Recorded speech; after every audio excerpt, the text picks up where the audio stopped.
নমস্কাৰ ছাৰবিদসকল আন্তৰিক স্বাগতম জনাইছোঁ। ৰাজ্য চৰকাৰৰ অধীনৰ লাখ লাখ চৰকাৰী কৰ্মচাৰীসকলৰ লগতে কেন্দ্ৰীয় চৰকাৰৰ অধীনৰ লাখ লাখ চৰকাৰী কৰ্মচাৰী আৰু পেঞ্চনাৰসকলৰ পেঞ্চন বৃদ্ধি, দৰমহা বৃদ্ধি, মৰগীয়া বানচাকে লৈ এৰিয়াৰ পোৱাকে লৈ অষ্টম দৰমহা আয়োগৰ কমিটি গঠন, ন্যূনতম পেঞ্চন সন্দৰ্ভত OPS প্ৰদান সন্দৰ্ভত, কমুটেশ্যন ৰেষ্টৰেশ্যন পিৰিয়ড সময়সীমা সন্দৰ্ভত, মেডিকেল এলাউন্স বৃদ্ধি কৰা সন্দৰ্ভত, DIS বৃদ্ধি কৰা সন্দৰ্ভত, আনহাতে 18 মাহ দিয়ে সম্বন্ধীয় ভালেকেইটা শেহতীয়া খবৰ আমি আপোনালোকৰ মাজত লৈ আহিছোঁ।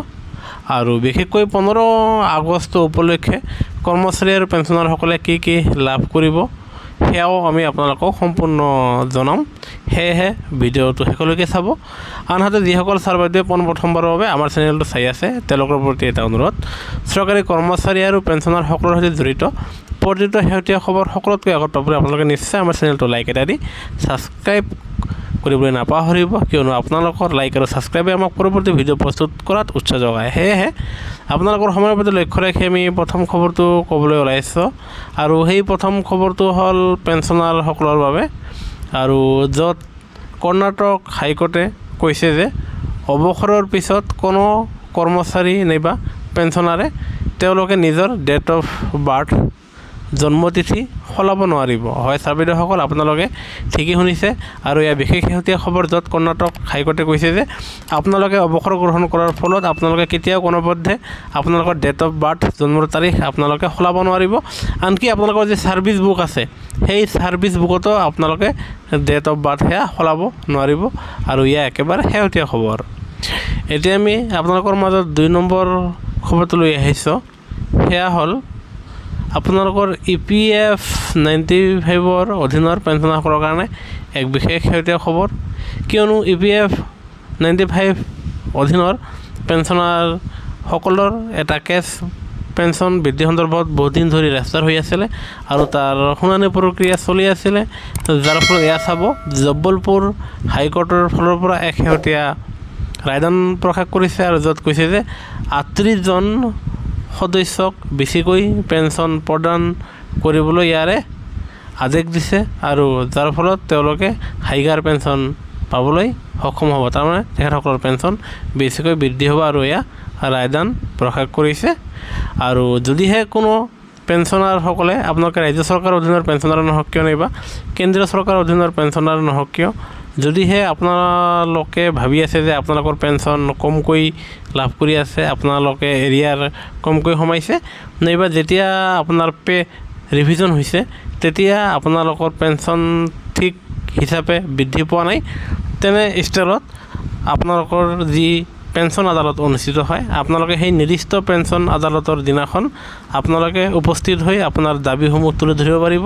আৰু যদিহে আপোনাৰ দাবী সেয়া সঁচা হয়, বাস্তৱত পৰিণত হয়, তেনে স্থলত লগালগ আপোনালোকৰ পেঞ্চন বৃদ্ধি কৰা হ'ব, আনহাতে আপোনালোকক এৰিয়াৰ সহকাৰে সেয়া দি দিয়া হ'ব। আৰু এয়া নিশ্চয় পেঞ্চন আদালত যি অনুষ্ঠিত হয় তাৰ ফলত আপোনাৰ কৰ্মচাৰীসকলৰ যিকোনো সমস্যা খৰতকীয়াকৈ সেয়া আপোনাৰ সমাধান কৰা হয়। এতিয়া আমি আন এক শেহতীয়া খবৰ দিবলৈ ওলাইছোঁ। সেয়া হ'ল সকলো ধৰণৰ চৰকাৰী কৰ্মচাৰীসকলৰ কাৰণে হয়। ছাৰবিদসকল, আপোনালোকে ৰাজ্য চৰকাৰৰ অধীনৰ চৰকাৰী কৰ্মচাৰী নহওক কিয় নাইবা আপোনালোকে কেন্দ্ৰীয় চৰকাৰৰ অধীনৰ কৰ্মচাৰী নহওক কিয়, আপোনালোকৰ যদিহে কামৰ প্ৰতি অৱহেলা, আপোনালোকৰ যদিহে কামৰ প্ৰতি দায়িত্বহীন, আৰু যদিহে কোনো কৰ্মচাৰী ঘচখৰ বা বেয়া স্বভাৱৰ নাইবা দুৰ্নীতিগ্ৰস্ত হয়, তেনেহ'লে সেইসকল কৰ্মচাৰীক FR 56J নিয়ম মতে সেইসকল কৰ্মচাৰীক বাধ্যতামূলক অৱসৰ দিয়া হ'ব। হয় ছাৰবিদসকল, আপোনালোকে ঠিকেই শুনিছে। আৰু ইয়াৰ বাবে এখন জাননী ইতিমধ্যে প্ৰকাশ কৰিছে, আৰু সেয়েহে FR 56Jৰ অধীনত কামৰ প্ৰতি দায়িত্বহীন, কামৰ প্ৰতি অৱহেলা, এলেহুৱা, ঘচখৰ, বেয়া স্বভাৱৰ, আনহাতে দুৰ্নীতিত লিপ্ত কৰ্মচাৰীসকলক তেওঁলোকক FR 56J নিয়ম মতে তেওঁলোকক বাধ্যতামূলক অৱসৰ দিয়া হ'ব, VRS দিয়া হ'ব। আৰু এয়া কেন্দ্ৰীয় চৰকাৰৰ কৰ্মচাৰীসকলৰ লগতে ৰাজ্য চৰকাৰৰ অধীনৰ চৰকাৰী কৰ্মচাৰীসকলৰ ক্ষেত্ৰত সেয়া প্ৰযোজ্য হ'ব। এতিয়া আমি আন এক শেহতীয়া খবৰ দিবলৈ ওলাইছোঁ। সেয়া হ'ল কেন্দ্ৰীয় অৰ্ধসৈনিকসকলে পুৰণি পেঞ্চন আঁচনি OPSৰ সুবিধা নাপাব। হয় ছাৰ বাইদেউসকল, এই ক্ষেত্ৰত এক শেহতীয়া খবৰ প্ৰকাশ পাইছে আৰু আপোনালোকে জানে নাইবা আপোনালোকক মনত কৰি দিবলৈ ওলাইছোঁ যে যোৱা বছৰ জানুৱাৰী মাহত দিল্লী হাইকোৰ্টে পুৰণা পেঞ্চন সন্দৰ্ভত এক ৰায়দান দি কৈছিল যে অৰ্ধ সৈনিকসকলক তেওঁলোকক পুৰণা পেঞ্চন আঁচনিৰ সমপৰ্যায় বা পুৰণা পেঞ্চন আঁচনিৰ লাভালাভ দিব লাগে বুলি দিল্লী হাইকোৰ্টে এক ৰায়দান দি থৈছে যোৱা জানুৱাৰী মাহত, আৰু যাৰ ফলত কেন্দ্ৰীয় চৰকাৰে সুপ্ৰিম কোৰ্টলৈ গতি কৰে আৰু সেয়েহে সুপ্ৰিম কোৰ্টে অচিৰেই এক ৰায়দান দিছে আৰু সুপ্ৰিম কোৰ্টে সেই ৰায়দান মৰ্মে দিল্লী হাইকোৰ্টৰ সেই ৰায়দানক অৱমাননা কৰি সেয়া ষ্টে প্ৰদান কৰিছে। তাৰমানে বৰ্তমান সময়ত অৰ্ধসৈনিক বাহিনীসকলে তেওঁলোকে পুৰণা পেঞ্চন আঁচনিৰ সুবিধা পাবলৈ সক্ষম নহ'ব। এতিয়া আমি আন এক শেহতীয়া খবৰ দিবলৈ ওলাইছোঁ, সেয়া হ'ল ৰাজ্য চৰকাৰৰ অধীনৰ NPSৰ অধীনৰ চৰকাৰী কৰ্মচাৰীসকলৰ কাৰণে। হয় ছাৰ বাইদেউসকল, কিয়নো NPSৰ অধীনৰ চৰকাৰী কৰ্মচাৰীসকলে তেওঁলোকে আশাৰে বাচি আছে যে তেওঁলোকে 50% পেঞ্চন লাভ কৰিব আৰু সেয়া চৰকাৰে অচিৰেই ঘোষণা কৰিব, আৰু যাৰ ফলত আপোনাৰ বিত্ত বিভাগৰ অধ্যক্ষতাত যি কমিটি গঠন হৈছিল সেই কমিটিৰ সদস্যসকলে প্ৰতিবেদন ইতিমধ্যে দাখিল কৰিছে আৰু আশা কৰা গৈছে যে এই আগষ্ট মাহৰ ভিতৰত সেই কমিটি ৰাজহুৱা হ'ব আৰু যাৰ ফলত 25 বছৰতকৈ বেছি চাকৰি কাৰ্যকাল সম্পাদন কৰা কৰ্মচাৰীসকলে 50% পেঞ্চনৰ সুবিধা লাভ কৰিব আৰু অৱসৰৰ সময়ৰ অন্তিম দৰমহাৰ 50% পেঞ্চন লাভ কৰাৰ লগতে তেওঁলোকে পৰৱৰ্তী পেঞ্চনত তেওঁলোকে DAৰ সুবিধা পাবলৈ সক্ষম হ'ব। আনহাতে যেতিয়া অষ্টম দৰমহা আয়োগ নাইবা নৱম দৰমহা আয়োগ যি পে কমিশ্যন গঠন হ'ব সেই পে কমিশ্যনৰো সুবিধা পাবলৈ সক্ষম হ'ব বুলি জনা গৈছে। এতিয়া আন এক শেহতীয়া খবৰ, সেয়া হ'ল বৰ্তমান আপোনালোকৰ মৰুগীয়া বানচক লৈ, আৰু সেয়া কৰ্মচাৰী আৰু পেঞ্চনাৰসকলৰ মৰুগীয়া বানচ 3% বৃদ্ধি হৈ সেয়া 53% হৈছেগৈ। হয় ছাৰ বাইদেউসকল, কনজিউমাৰ প্ৰাইচ ইণ্ডেক্সৰ শেহতীয়া সূচকাংকৰ ভিত্তিত আপোনালোকৰ পৰৱৰ্তী মৰুগীয়া বানচ 3% বৃদ্ধি হৈ 53% হৈছে, আৰু এয়া প্ৰশ্ন হয় যে আমি কৰ্মচাৰী আৰু পেঞ্চনাৰসকলে এই 3% মৰুগীয়া বানচ কেতিয়া লাভ কৰিম, আৰু ইয়াৰ উত্তৰটো হ'ল যে এই ছেপ্টেম্বৰ মাহৰ শেষত কেন্দ্ৰীয় কেবিনেটৰ কেন্দ্ৰীয় বৈঠক অনুষ্ঠিত হ'ব আৰু সেই বৈঠকতে আপোনালোকৰ DA মোকলাই দিয়াৰ সিদ্ধান্ত গ্ৰহণ কৰিব, আৰু দেখা যায় যে কেন্দ্ৰীয় চৰকাৰে সিদ্ধান্ত গ্ৰহণ কৰাৰ কেইদিনমান পিছত অসম চৰকাৰে সেয়া ঘোষণা কৰে। সেয়েহে অসম চৰকাৰৰ অধীনৰ চৰকাৰী কৰ্মচাৰীসকলৰ অক্টোবৰ মাহত তেখেতসকলৰ দৰমহা আৰু পেঞ্চন বৃদ্ধি পাব, আনহাতে 3 মাহৰ এৰিয়াৰ পাবলৈ সক্ষম হ'ব।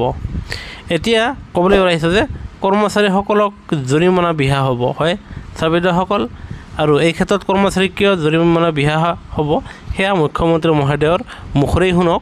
আজিৰ দিনটোত মই ঘোষণা কৰিছোঁ যে অহা 2 অক্টোবৰ তাৰিখে আমি ৰাইট টু পাব্লিক ছাৰ্ভিচ চৰকাৰী সেৱাৰ অধিকাৰ এই আয়োগখনত আমি আনুষ্ঠানিকভাৱে আৰম্ভ কৰিম।